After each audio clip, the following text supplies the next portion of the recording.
ബലിപീഠേരിഞ്ഞോടുങ്ങാൻ അങ്ങരുൾ ചെയ്താൽ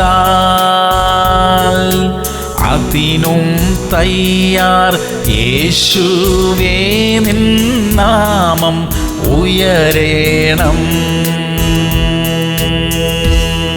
മത്തായി 16:25. എന്റെ നിമിത്തം ആരെങ്കിലും തന്റെ ജീവനെ കളഞ്ഞാൽ അതിനെ കണ്ടെത്തും. പ്രിയമുള്ളവരെ, യേശു ക്രിസ്തുവിന്റെ നാമം മുഖാന്തരം കഷ്ടതയോ അപമാനമോ ഏൽക്കേണ്ടി വന്നാൽ നാം ഭാഗ്യവാന്മാർ എന്ന് തിരുവചനം നമ്മെ ഓർമ്മിപ്പിക്കുന്നു. ഒരു കാലത്ത് അപ്രകാരം പരിഹാസം അനുഭവിച്ചവരുടെയും അവരുടെ തലമുറയുടെയും ഇന്നത്തെ അവസ്ഥയും നിലവാരവും എന്തെന്ന് നോക്കിയാൽ മതി, അതിന്റെ നന്മ എന്തെന്ന് തിരിച്ചറിയാൻ കഴിയും. ആകയാൽ യേശു ക്രിസ്തുവിൽ വിശ്വസിക്കുകയും യേശുവിനെ ആരാധിക്കുകയും ചെയ്യുന്നത് മുഖാന്തരം ഉണ്ടാകുന്ന ഏതു പ്രതികൂലത്തെയും സന്തോഷത്തോടെ അഭിമുഖീകരിക്കാനുള്ള കൃപ ദൈവം നമുക്ക് തരട്ടെ. പ്രാർത്ഥിക്കാം. സ്വർഗീയ പിതാവേ, അങ്ങയുടെ നാമം നിമിത്തം ഉണ്ടാകുന്ന പ്രതികൂലങ്ങളെയും പരിഹാസങ്ങളെയും സന്തോഷത്തോടെ സഹിക്കാനുള്ള കൃപ തരണമേ. ഞങ്ങളെ ഉപദ്രവിക്കുന്നവരുടെ മുൻപിൽ തന്നെ ഞങ്ങളെ ഉയർത്തുകയും മാനിക്കുകയും ചെയ്യുവാനുള്ള അവിടുത്തെ പദ്ധതികൾക്കായി സ്തോത്രമപ്പാ. യേശു ക്രിസ്തുവിന്റെ നാമത്തിൽ തന്നെ. ആമേൻ, ആമേൻ, ആമേൻ.